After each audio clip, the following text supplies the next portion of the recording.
Hello, and welcome to this episode of the AI Show.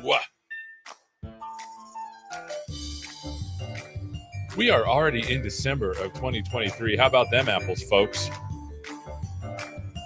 My name is Seth Juarez, and this is, again, a live episode of the AI Show. We're here to answer your questions. Today, we're talking about some cool stuff.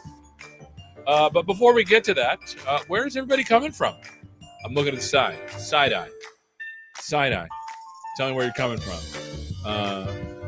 I live in the state of Washington, where it gets light around 8 to 9 a.m.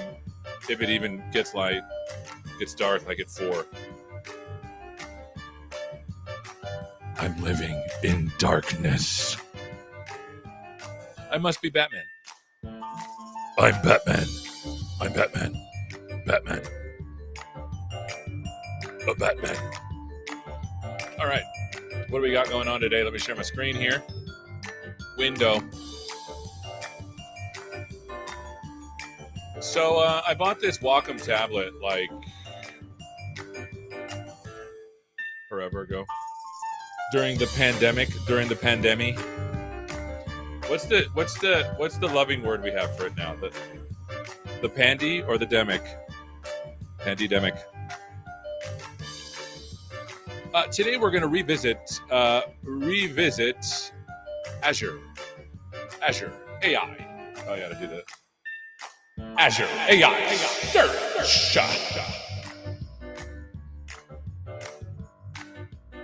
I remember when I was a kid, we used to have to watch TV like at specific times because that's when the show used to come out. I know, it's weird. So Saturday morning, right? Like the car commercials would be like, now with extra carpets. They love carpets in the 70s. Pretty excited about this one. We've got a special guest too to talk about that. It's not Liam this time around. This time we're with Farzad. Farzad Sunabala. Wow, that is terrible. That is just, when he comes on, he's going to be like, I'm not going to go on your show. This is unacceptable. We cannot write things like that.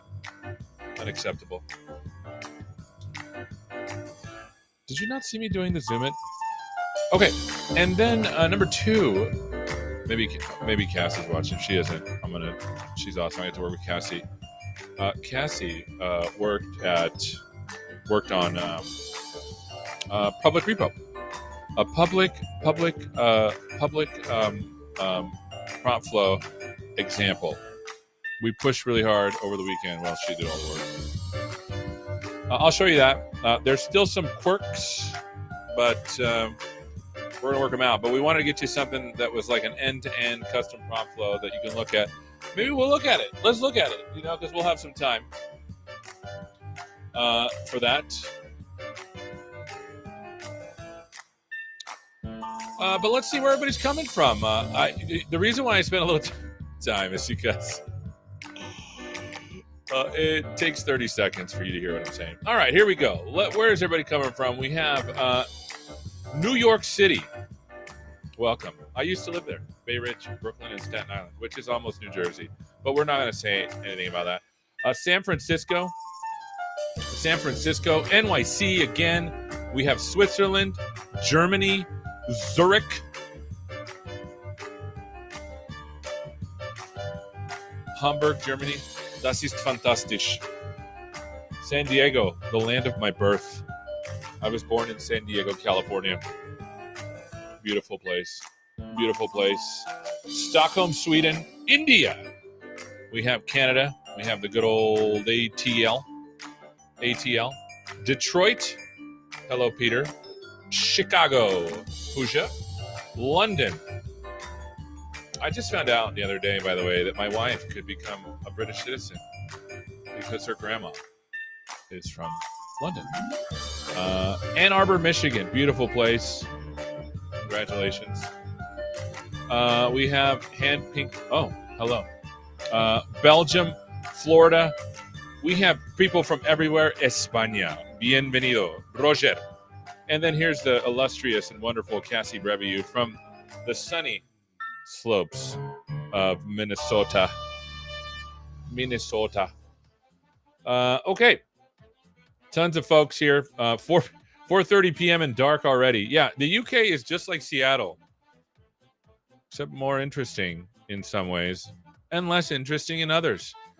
We have Canada, Sri Lanka. Hello, Kasuda. And then from Riyadh, Saudi Arabia. Quito, Ecuador, bienvenido. Okay. All right, so let's get to work today. We have my friend Farzad. You ready, Farzad? Let's bring you on, buddy. Thumbs up. How you doing, buddy? Hey, doing well. How are you? Good. Sorry for that whirlwind introduction. So Farzad's awesome because we recorded this on Thursday? Was it Thursday? Mm-hmm. But I asked him to come on as always, and he's here to answer questions. How about that? You okay with that? Of course I'm okay with it. Let's do it. All right. So I'm going to play the vids, but like I said, it's basically live. I think I didn't even edit it that much. There was nothing to edit. And so we could have done it live, but it's just so nice to sit here and, sip on our drinks while we make live shows. Yeah. All right. Let's do this. We're talking today, if you're wondering, we're talking about generating the right answers with Azure AI Search with a couple of good announcements. So let's roll it. Take a look. You're not going to want to miss this episode of the AI Show where we talk all about generating the right answers with Azure AI Search. What's new since Microsoft Ignite? Make sure you tune in.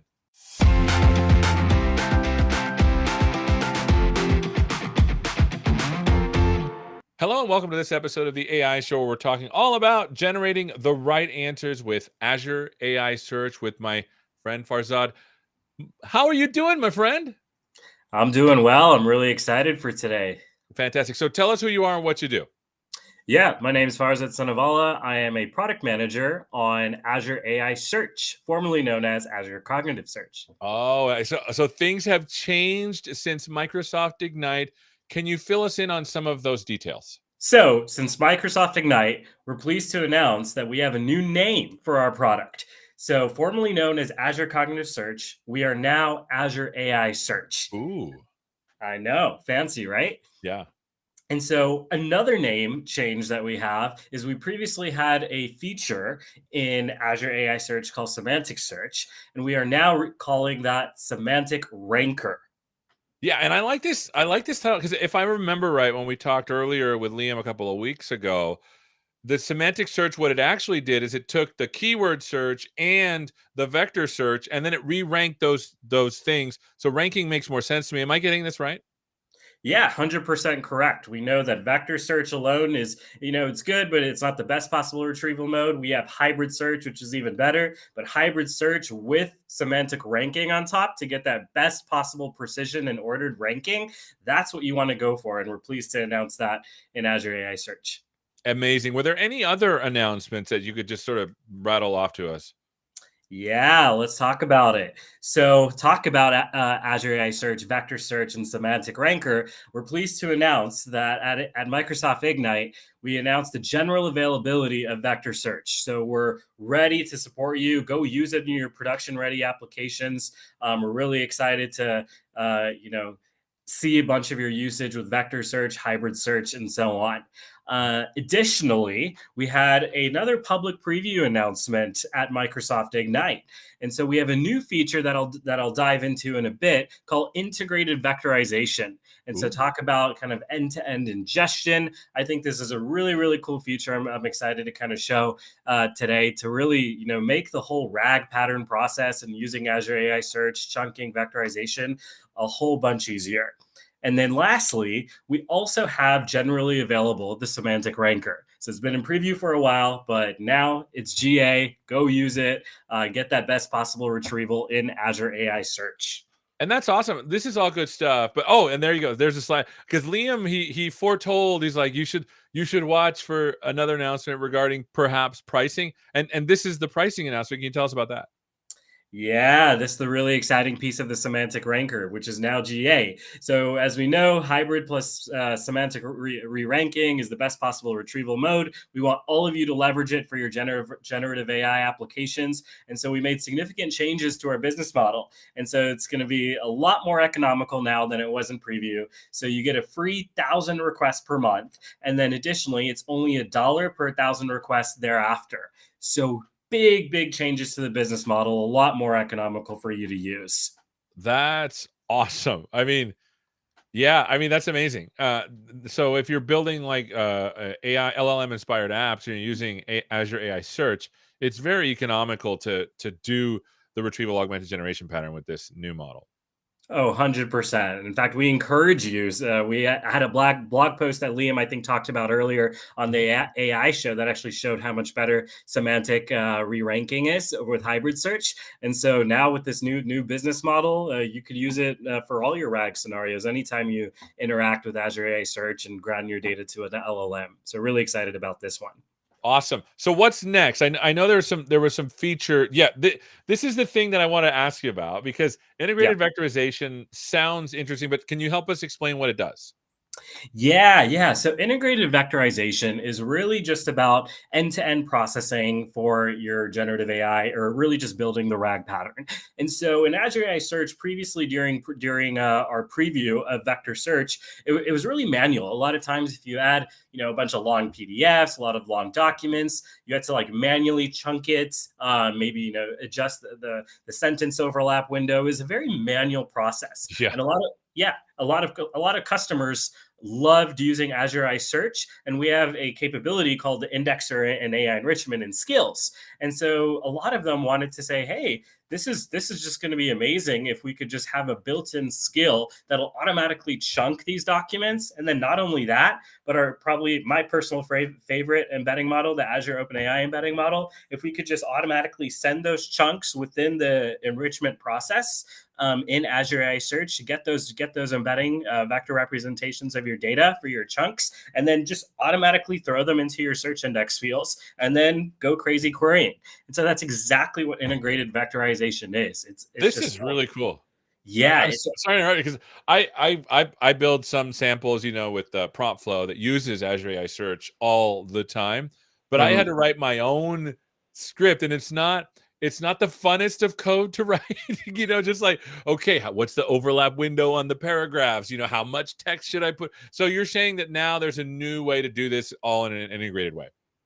Yep, it's all you just set it up one time when you're setting up your indexer and which skills you want to use. Which we have a split skill for chunking and a Azure OpenAI embedding skill, as well as a custom embedding skill if you want to use your own custom embedding model. And then once you set that up one time, you're done. You can schedule your indexer to grab your documents from your Azure data source like blob storage, SQL, Cosmos, whatever it may be, and then you're done. It's hands off, and you have your RAG solution kind of just work for you.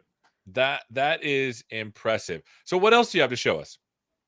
Yeah. So I do have a demo that I think is going to be really, really interesting. Alrighty, so inside of our Azure Search vector samples, we have a bunch of different code samples here. Everyone nowadays is a Python guy, so I'm going to show a Python code sample. Mhm. So as you can see here, all I'm doing is importing our Azure Search documents library with our latest kind of pre-release version, importing OpenAI, Azure Storage Blob, because I have some documents I want to store in Blob storage. So over here, I'm just going to briefly skim through this part, just a bunch of libraries I need from Azure Search Documents. I configured some environment variables here from my Azure AI Search service, as well as my blob connection string.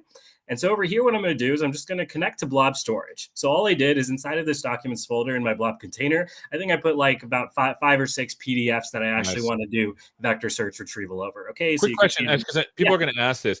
Is this available in multiple languages? Is that right? What languages are available with this SDK?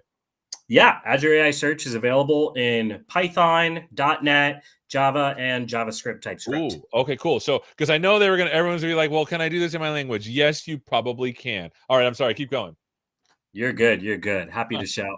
yeah. So then once I connect it to my blob storage inside of this Jupyter notebook, now I want to create a data source inside of Azure AI Search. Okay, and so all I could do here is, if you follow this code block, just use this search indexer data container and data source connection method. I'm Uh-huh. passing in my blob connection string and my container name, and then boom, I get Azure Search Integrated Vectorization Sample Blob, which is probably a really long name for a blob data source, but that's okay. So then once I have that, I want Hold to on. just If I could yep, pause right here. So effectively, you're telling Azure AI Search, "Hey, my data lives over here. Here's a connection to it," and that's persisted in Azure AI Search. Is that right? 100%. This is much better because, and sorry, I'm going to put myself on the screen here, because I think before I always wondered, like, because just because I make the index one time with the vector with my goofy code that I use for whatever Contoso Outdoors company, that doesn't mean that it's going to continue to be updated. Is this a situation that makes it so that this can continually be updated? Correct. See, you said it so fast. I was like so excited. I thought you were gonna be like, yes, you can upload documents whenever you want to blob storage, and it will pick it up. Is that right? 100%. That's what it's All all right, about. let's keep going.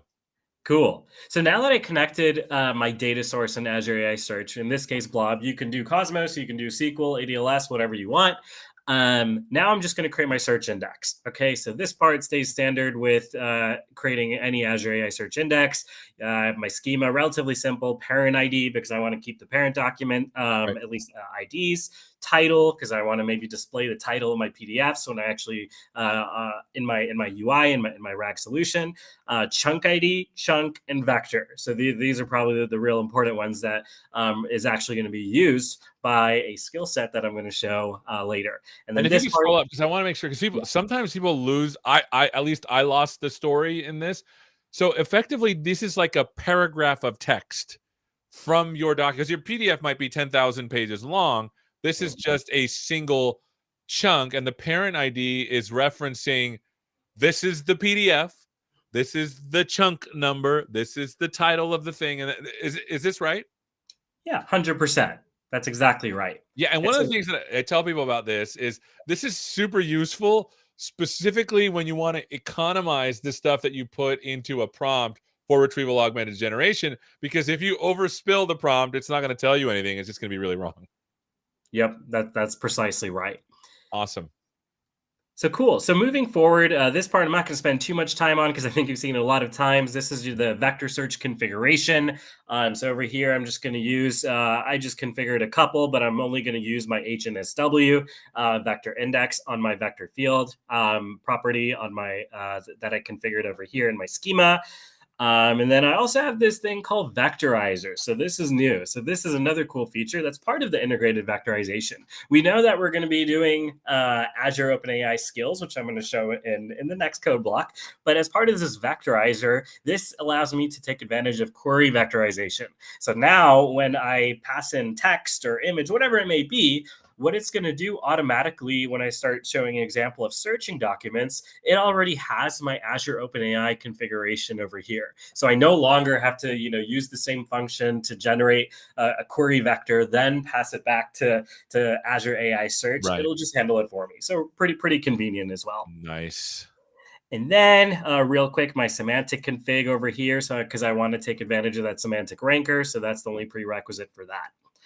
So then, this is the cool part, the new part. So creating a skill set. So in Azure AI Search, there's a bunch of skills. So what I'm going to do first is use the split skill. Okay, so the split skill, as it says in my description here, split skill to chunk the documents. So what I want to do is I go ahead and look at the documentation for what the split skill contract requires in Azure AI Search. And so I'm just going to go ahead and really just pay attention to these two properties, since these are the ones that you probably want to care Right. most about. So text split mode pages. So that means I want to split by page. But what these two parameters mean over here, maximum page length, 2048, this unit is in characters of text. And so this means that every 2048 characters inside of the PDF that I have in Blob split.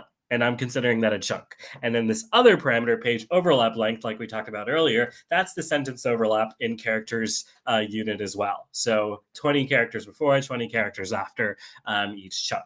And And then this is cool. lastly, just doing input and outputs to output to the pages field inside of the cognitive search index through the skill set pipeline. And then from here, now I'm just doing some field mapping. Now that I have my chunks inside of this pages, what I want to do is I want to go inside all of these pages and then generate and pass these chunks into my Azure OpenAI embedding skill. And then I'm returning back the embedding from the response that I get back from Azure OpenAI's embedding ADA002 model. Then I'm mapping it to the vector field that I defined in my Azure AI Search index. Can And you that's it. scroll up just one second? So this is important because I at first when I saw 2048, I was like, wow, is that the number of tokens? But no, this is the number of characters with a 20 character overlap, which is, and you can totally change that uh, yourself. The Yeah. second question I have, are these skills now part of Azure AI Search? Because I know you can build your own custom skills, but these are actually part of Azure AI Search now. Is that correct? Yeah, this split skill actually existed for a long time. We just made some updates to it to like Ah, cater for more chunk like scenarios. makes sense. And so another thing that may be confusing to some people, I know it was to me initially, these skills you define once and then you can reuse them for an index over time. Is that right? Yep, exactly. Okay, cool. All right, keep showing us. Sorry about that. Cool, no worries. And so, and pretty much almost done, and then we can get to actually querying the index. So this index projections, all this really is some people like taking. So once the skill set chunks your documents and generates the vectors. Some customers like having their chunks in a separate AI search index, and some like having it, maybe with their parent documents or parent IDs. And so that's all this index projections code is really doing. So it's pretty much just getting the output from my previous step in my skill set process, which was the Azure OpenAI embedding skill, and now just mapping it to the different fields. So this from my pages over here is coming over here to my actual chunks. So these are the actual text of chunks of text. Mm-hmm. And then vector over here is the actual vector field, the 1536 dimensions of floating points. And then over here, I'm getting actually from blob storage. I want to keep the title, so I'm just doing a field map from my blob storage metadata field, just so I can display the title as well. And this is And just like a way of aggregating all of the data that all the skills generated into put this into this field, put this into that field. This is cool. Yep, precisely. And so that's it. So then all I have to do is create my indexer. And this part's pretty cool because this is where you can kind of, have like a schedule. So you could have your indexer run like on a weekly basis, on a daily basis. So if you're constantly moving data inside my blob storage container, it'll automatically run, execute these skills, the chunking and the vectorization that I just defined. And it's automatically going to be mapped to my AI search index. So Just a quick question about that in terms of economy. Does it remember things it's already indexed? yes, it Oh, does. okay. Yep, That's yep, cool. yep. Yeah, and I was wondering that because like let's generally, if you delete something, it means it doesn't have to do anything. But if you update something, it does have to do something, or if you add something. But if you leave something there, you don't want to spend, the tokens through A to 2 if you're doing the embeddings, and that will take care of it. Yeah, for sure. You definitely don't want to if you already spent like a bunch of money vectorizing things and it's a duplicate, the indexer is smart enough to detect that. So yeah, you're good to go. I love it. Cool. So yeah, once I created my indexer, I wait. I think it was about a minute or two, and then it goes ahead and it does the chunking, does the vectorization, grabs my PDS and blob, and now I can start doing some queries. And so this is pretty much the pure vector similarity search. So you can see over here, I have a query which is more comprehensive: Northwind Health Plus versus Northwind Standard. Mm. Over here is my vector, essentially my request body. I have a vectorizable text query, and so I'm just going to pass in the pure text. It's going to my vectorizer that I defined earlier. I'm just going to say, hey, k equals 1. Just give me one chunk back. Do it over my vector field. And I also have this field, exhaustive equals true, just because I want to find like 100% recall or the ground truth value. But if you want, you could turn that to false and just do a ANN search as well. Mm-hmm. And so here I go. I get my cosine similarity score. I get my content, and it tells me exactly Northwind Health Plus offers more comprehensive coverage than Northwind Health Standard, with some Ooh. additional information for my chunk. And that's it. This is amazing because I mean, just from the search alone, I'm getting really good answers. Imagine if you put that into a language model to generate even more customized responses. Because I've always told people, you stop using LLMs like databases, use them like language calculators, use Azure AI Search as your database, and then put those chunks into your search request. This is amazing, my friend. Where can people go to find out more about this stuff? Yeah, precisely. You can honestly visit all of these resources by visiting our blog post. And so we announced at Microsoft Ignite the general availability of Vector Search GA and Semantic Ranker, as well as a hint to the integrated vectorization feature that I just showed today. So I recommend visiting our blog post at aka.ms/Ignite 2023. There you go. It's right here. It's right here. I put it up on the screen for you, bud. Okay. There you go. Yeah, and Awesome. by the way, this is absolutely amazing. It's something that I've been struggling to know, how do I set this up? Because anytime I do these samples, particularly with retrieval augmented generation, I'm doing the chunking and the stuff, and it's just like a one-time thing for the one sample. But the reality is this thing needs to be a living thing, and this does it all for you. That's right. Amazing. Well, thanks so much for being with us, my friend. Yeah, no problem. I'd love to be here. Awesome. And thank you so much for watching and learning all about generating the right answers with Azure AI Search, the new news since Microsoft Ignite. Thank you so much for watching, and hopefully we'll see you next time. Take care.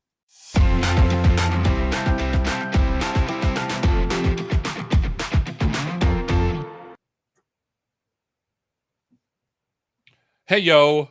Hey, Yee. Dude, you're a star. Good job. Amazing. Appreciate it.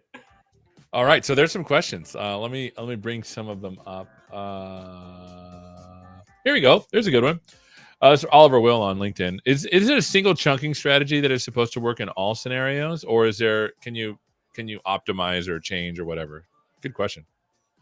Yeah, I think that's a fantastic question, and I think chunking documents is now in the RAG world like an art of its own. It's something that there's no one size fits all. And the strategy I showed in the code sample, I would consider that like a very base, like rudimentary strategy of just fixed length chunking with a small overlap window. There's a ton of more optimizations you can do and how to chunk, maybe even use AI and things like document intelligence for kind of context aware chunking. So you can get really fancy with it. Oh my goodness, because you're pushing each of those pieces of text, and they're going to be vectorized, and you want to put enough but not too much so that the search is relevant but not so it yeah, it feels like something that needs to be tried out. But with the actual SDK, you can choose like the window and overlap length, correct? Yep. I thought I remember that. Okay, here's another one that's great. Gert looks like he knows what he's talking about. Forwarding searches is easy enough, but setting up the indexer with a bunch of skills can be challenging. He plans to, dare I say it, a visual pipeline builder? That's an interesting question. Yeah, no, I love that question. I kind of empathize with that. I can understand, using the skills. It's a little bit different. You kind of have to really understand the contracts and the built-in skill documentation. But I think that's great feedback. We do have the portal experience. We implemented a new feature a couple weeks ago that you could do import and vectorize data, and everything I showed in that Python Jupyter notebook, you could just walk through in your Azure AI Search service, and it'll do everything for you under the hood. Oh, I didn't know If you that. don't want to, use a programming language. So that's Ooh. step one. But we're also going to work on making it more user friendly from a user experience standpoint as well. So great feedback. Yeah, so Gert, I would go look at that import thing, because my guess is that if it sets up the skills, it also is going to remember, to keep looking, and you're probably going to give it an interval and stuff. So great question. All right, next question here from a LinkedIn user. Um, Interested in data privacy with regards to highly regulated industries such as FSI. I wish to understand what is the recommended approaches to keep data private. Yeah. So Azure AI Search, we are an Azure enterprise grade service. So kind of enterprise readiness is one of our key kind of value propositions. And so we have very robust kind of strategy and features for kind of network isolation. There's a few I'll just shout out at the top of my head that I would personally use. So we support private endpoints. So if you want to be restricted to a certain virtual network versus on the public IP, you can restrict that as well. Additionally, we support CMK, customer managed keys encryption, so kind of a extra layer of security on top. And so for kind of multi-tenancy scenarios, we have a full set on our documentation. I'll try and post a link to it in the chat that will show how you can set up for scale and privacy multi-tenancy scenarios for network isolation. So yeah, great question, but we have a bunch of tools out of the box to help you support data privacy. That is amazing. Yeah, that's a lot of cool features. Someone said, even Roger was like, "Great, Thank yoo!" I think that's what they meant. You. Another question. Will there be split mode for paragraphs or sections? I mean, that feels. Hmm, I don't know how you would do that. I was just looking for two line breaks. It's look. I used to be an NLP myself. I did computational linguistics in graduate school, and NLP stuff is so. I don't know how to say. Farzad, your thoughts? Yeah, I completely understand. I'll give like I'm a total rag kind of generative AI geek, so I'm going to answer how I would kind of address this question.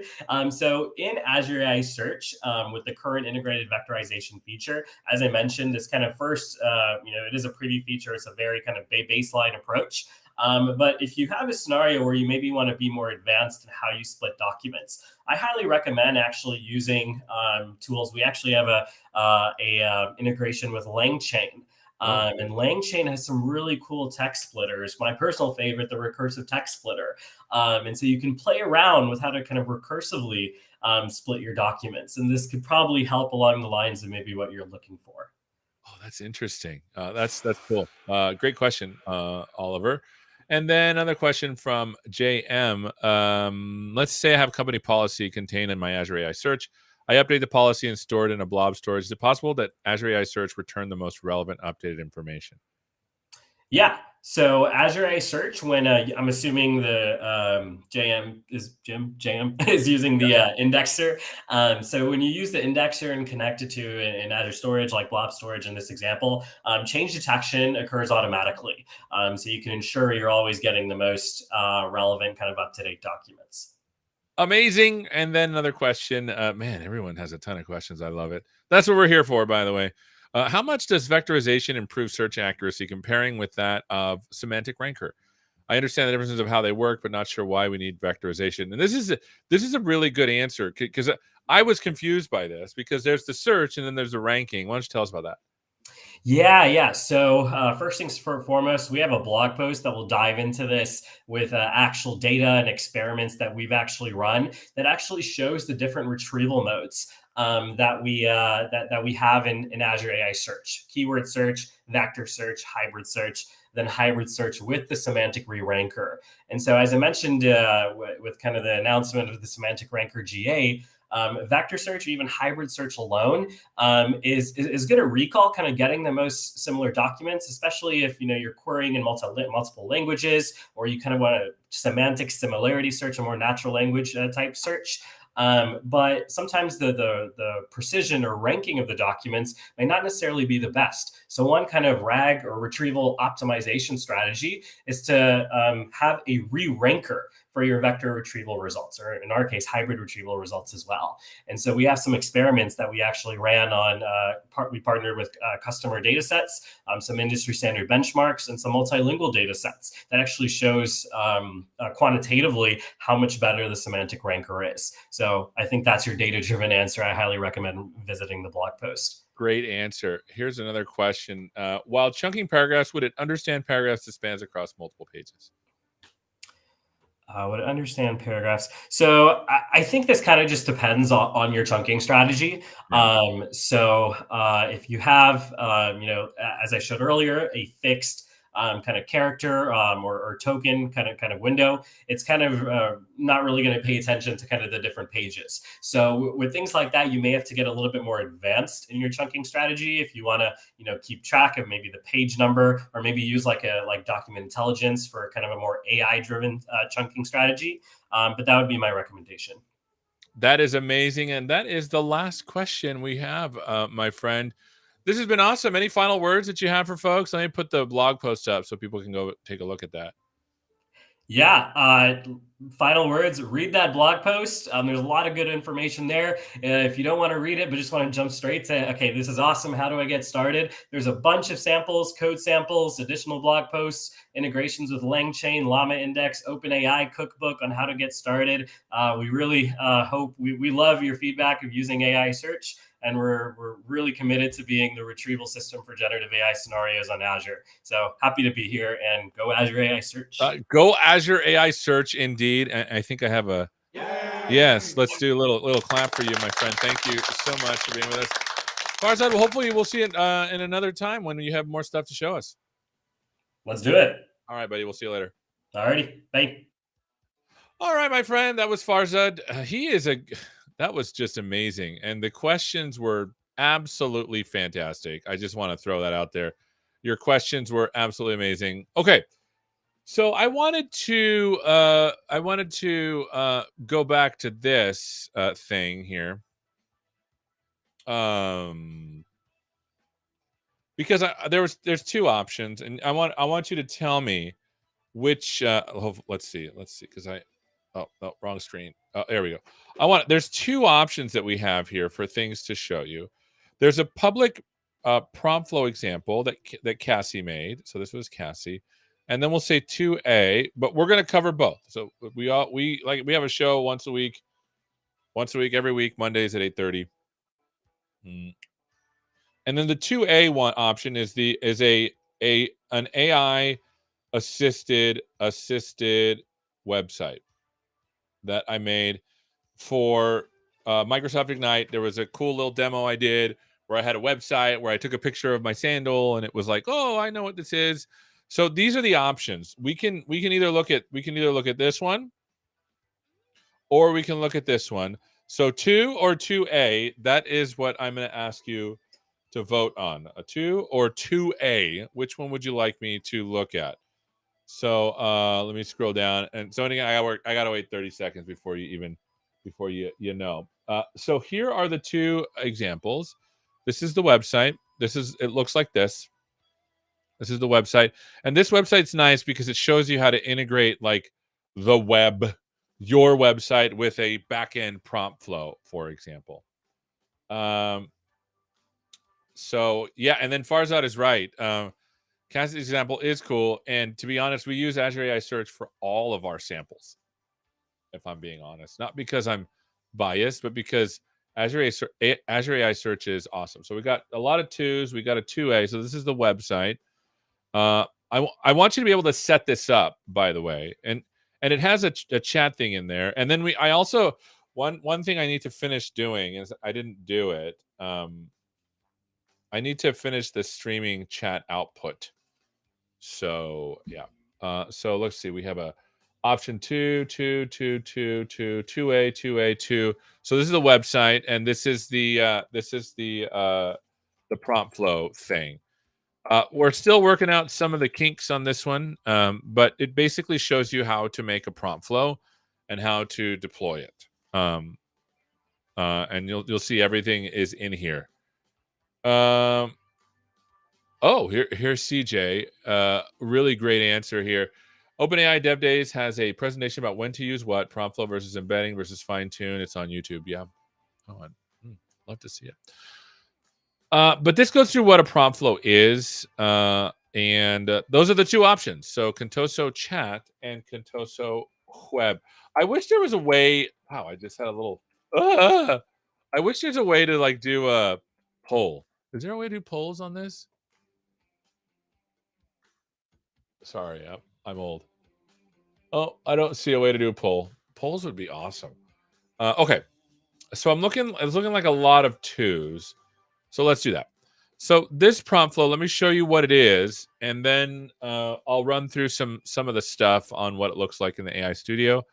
But I'll leave it as an exercise to the reader to let us know. And if Cassie's here, she can chime in. You can even call me on Teams, and then I'll put you on audio. Here, let me put my phone in, so that way you can call me if you want to tell us more about this. Because to be honest, I did some, I only did the what did I do? I only did the product info. This is the only thing I did. I also made the original prompt flow, but that's easy. She made all the stuff, so I'm not gonna. You can even see if you look at the code, all the commits. Oh, jeez, come on. Here we go. All the commits. Where's the commit history? I just want to show. I want to see the history. Oh, 41 commits. You can see them right here. So yeah. So Cassie's been working. But anyways, that's this thing. All right, so I got a lot of 2s. So and then we'll do a little bit of 2A. So how about this? I'll cover 2 for 15 minutes, and then for the final, I'll cover the other one. Okay, so let's go to the prompt flow here. Let me open this up. Bring this over here. So if you were to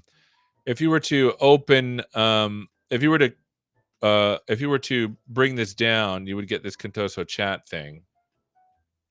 And it would look like this. So this is the thing that I do. Ah!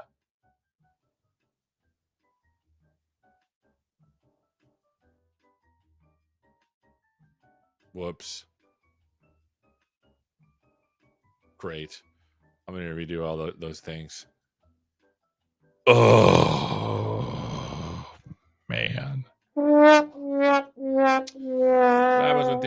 live. All right, I'm going to go back and let me show you the prompt flow. So if you click on a prompt flow, once you set it up, you'll see this is the actual repo, by the way. You can see the actual vision, and you know what? There might be git pull origin main. Oh, look at that! Git checkout.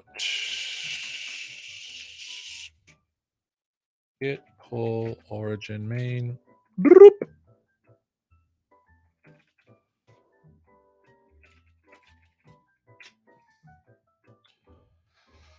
Okily dokily. That's embarrassing. I'll have to fix that. Okay, so let me go to the visual editor. This is prompt flow, by the way. And you can see that if you download this thing, this is what you're going to get.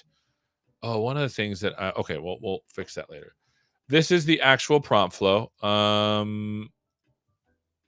Looks like the connections are off for me, so I'll fix it. I think this is the one I want. Nice. This is prompt flow. And what's cool about prompt flow is it allows you to create a graph that has all of the stuff you would need to actually make a prompt flow. And so what is prompt flow? Prompt flow is a low-level declarative LLM orchestrator. And the reason why it's a low level is because it requires you to always specify the prompt. There's no way to get around the prompt. Other things like LangChain and semantic kernel and things like type chat, I think is another one. They actually write the prompt for you, and that's part of their intellectual property.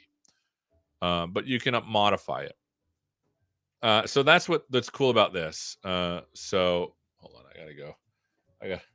I gotta go figure out. Oh, jeez, I need to redo my keys. Bummer.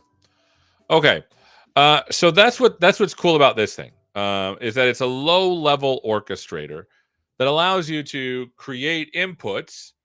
Those inputs can then be passed to different like embeddings. So I'm going to change this so that it works.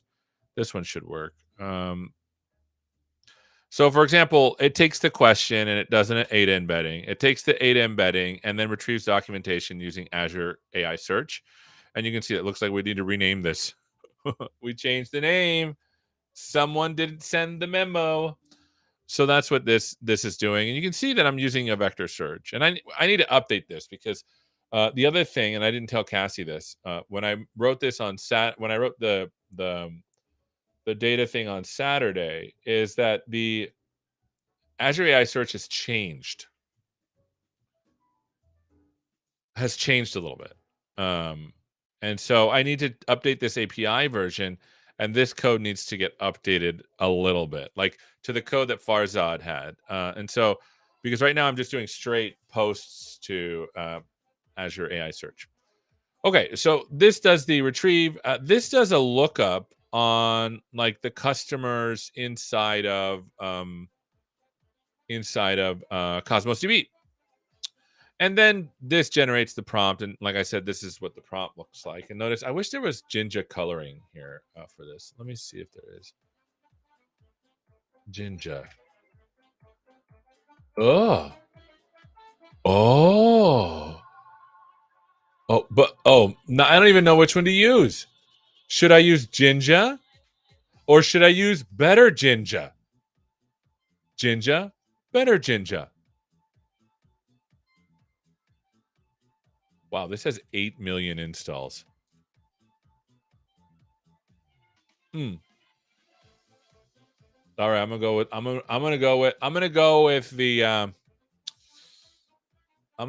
the masses here.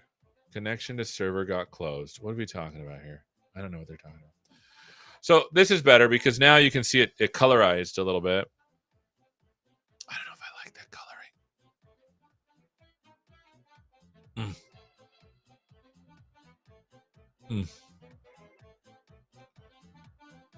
Okay.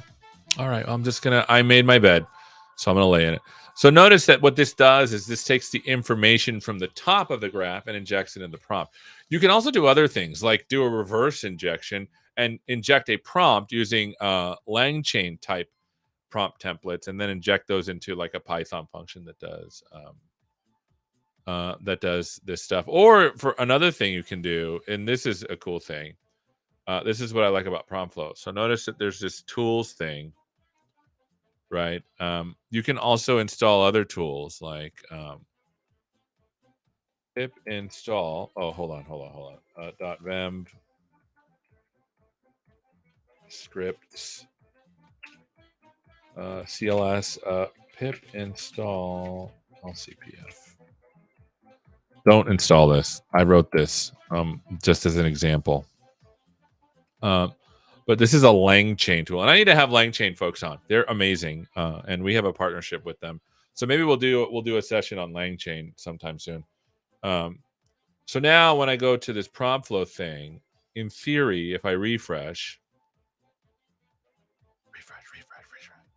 you'll see that I actually added a LangChain tool. So I can add LangChain stuff. Like, hold on, why is it not there? Here, I'll just hit plus. Plus. What did it do? Did it do anything? Is it in there? I don't see it. I might need to restart this thing. Add a node. I might need to restart it. Let's see if it works this time. Here we go. It's looking. Here we go. There it is. So notice I'm able to add a LangChain tool myself. And you can also, I think deployments GPT-3.5 Turbo, you can add like a file path to like, to open, here, to open a Python file that describes like a zero-shot React thing. And then obviously the intent comes from the question, right? But this is something that it's really cool about PromptFlow is that it allows you to create delete here. It allows you to create extensions so that you could do stuff. So if you're like building tools for your enterprise, you can totally do that. Notice it literally just I had to restart my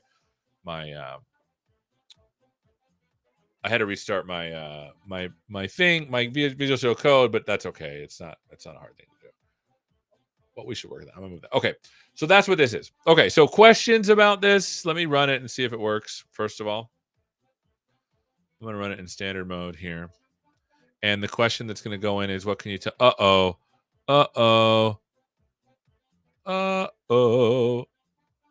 Customer lookup is not right. Customer cause. Oh, I think. Good. The key is broken. I have to put the right key in there, but I haven't done. So let me see if I can't do that real quick. Let me move this over here. We accidentally checked in. I accidentally checked in the Cosmos key the other day, which is kind of silly. But we fixed it. Okay, here's my Contoso sales. Let me look at my key here. Copy. And what I'm going to do is this Contoso Cosmos. Let me go over here to the connections. Conexiones, custom. We're going to update it. We don't need that. We need this. And then I'm going to change this to user input. User-input. Boop. Update connection. Look at this goodness. Here we go. Update connection. Key. Boom. Nice. Cool. Let's run it again. And this is a cool thing about PromptFlow, like I said, is that it allows you to actually see the data that's coming in and out. So here's the output, for example, 1536. It's just a long vector, which is the embedding. You can see in the retrieve documentation in the output, it retrieved 2 items, ID3 Summit Breeze Jacket, and this is the URL product. You can see this is also it here, which is cool because the question we were asking, you recall, is what can you tell me about your jackets? And then the customer lookup is returning customer ID 2, Jane Doe. Here's the last 2 orders that they had. Then when I make this prompt, this input is the customer, which is this, the documentation, and then the chat history, and then this is the output. You can see this is what the actual prompt looks like, which is quite cool. You can see it brings in like the previous orders, use their previous orders context. I could probably make this a little bit better by putting line breaks, etc. This is Jane Doe, blah, blah, blah. Cool. And then finally, when I go to the LLM, this is what the input is. And then this is what the output is. And you can see the output is, hi, Jane Doe. Output, hi, Jane Doe. Based upon your previous searches or purchases, I can recommend 2 mountain style jackets. That would be perfect. Boop, boop, boop. The Summit Breeze, and then the blah, blah, blah is a great blah, blah, blah, blah.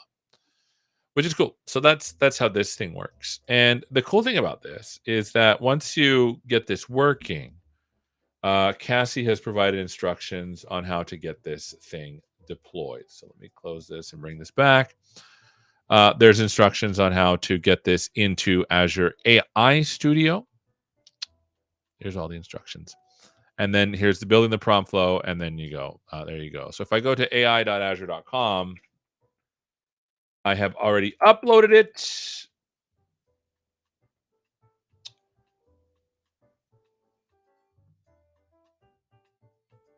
Okay, so Geert has a really good. I have written some flows. I just seem to be faster without it. Although I do like the prompt variants and testing options. And of course, a DAG is nice as well. Yeah, that's a great piece of feedback. The reality is that this thing is designed primarily for testing. Like that's what we actually sell, in my opinion. This is just my opinion. Because a prompt, that's not the one I want. Contoso store. The prompt orchestration is really easy to build. Like there's like new of them coming out every week. But the power in this stuff comes when you're testing it. So this is the Contoso chat here, and there's a couple of things I want to tell you though before. This thing is by no means the best way to do it at all. In fact, you can break this pretty easily, and the reason why is because the chat history is not being used at all. So Cassie was mentioning, hey, we should add intent mapping, which is absolutely the right thing. Intent mapping is, do we search every time they have a question? Like for example, it's on. I don't have it on. I made a mistake. I need to make this a chat one. Let's see if I can do that here.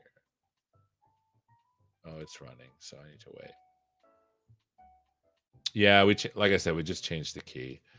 So let's go to the flow DAG raw file mode.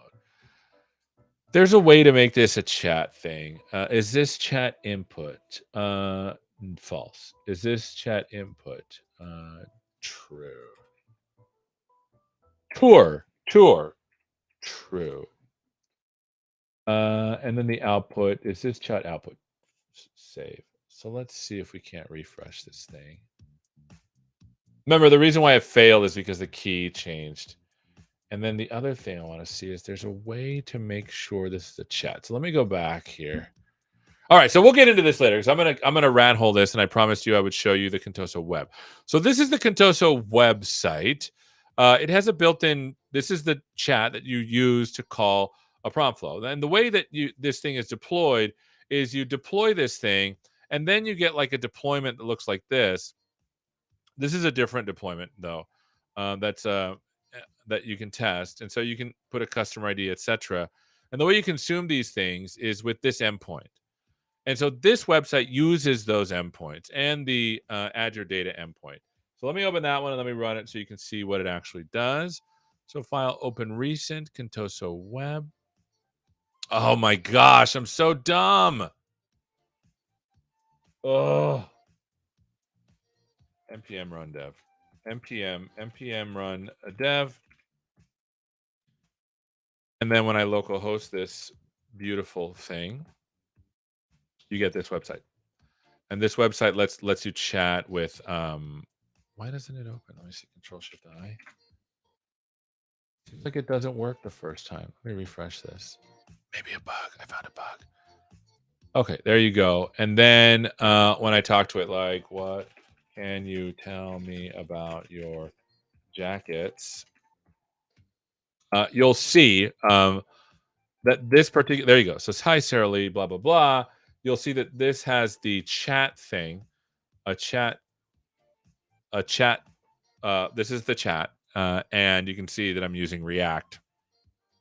And it basically has three ways of doing it. There's a grounded one, there's a video and a visual, and then there's a regular prompt flow. The video and visual one we have not implemented yet, so that one will not work. And then you can see that this is just the chat. And what it does is when it calls it, where's the call? There we go. Notice that it's doing a send grounded message or a send visual message or send prompt flow message. So let me go to this definition here. This is what it's doing. A customer ID is Sarah Lee. I've hard coded it in. You can see that it uses the API to call prompt flow, sends this thing in, and this API you can see is just right here. It just calls using the exact same code that you saw in the prompt flow. Okay, here's another question. Can we use deployed prompt flows in Microsoft Copilot? Sure, as long as you can call an endpoint, you can do whatever you want. So if you make a custom prompt flow, it's just an endpoint with a key that you can send stuff to. Okay, and I think that brings us to almost the end of our show. So I am going to I'm gonna put our walk-off music here to usher us out. So that's this thing here. It looks like I have some work cut out for me. But you can clone this right now and download it, and then there's some instructions. There's some instructions on the website on how to actually do it, right? So there you go. This is the Contosa blah. It uses assets created by Dolly 3. Oh, I forgot to mention that these pictures were made by Dolly 3, and this copy was created by GPT-4, which is pretty cool. So I you know what? I've been thinking about maybe like over the break writing a real good sample builder that builds like sample data for stuff, and so maybe I'll do that. But yeah, these all come from Dolly 3. This whole website actually was pretty easy to make. It took me like 2 days. So that's what this is. So the links again are this is the prompt flow. Let me put that in there. Contoso chat, and this is the Contoso web.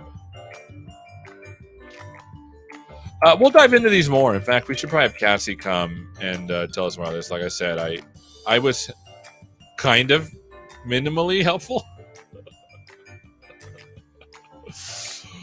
Look at that. I have what, 3? I was like 2% helpful. Oh my goodness, my friends. Well, thank you so much for being with us. This has been another episode of the AI Show. Next week on the AI Show, we have the wonderful Senyu Zhang, AI Solutions with TTS, Text-to-Speech, Avatar, and Azure OpenAI. Wow, that's new. So we'll talk to Senyu. Maybe they won't be on because they might not be in our time zone. But we're recording that this week so that we can take a look at that. Again, my friends, thank you so much for being with us. It's always a pleasure and a joy to talk to you about AI, especially because like we have some really cool stuff. If there's any episodes you would like to see, or if there's content you would like to know about, please let us know. And there's going to be some fun stuff happen in the new year with our show. We'll make sure to keep you updated. So stay tuned for the AI Show. Again, this has been another episode of the AI Show. Thank you so much for watching, and hopefully we'll see you at the next one. Take care.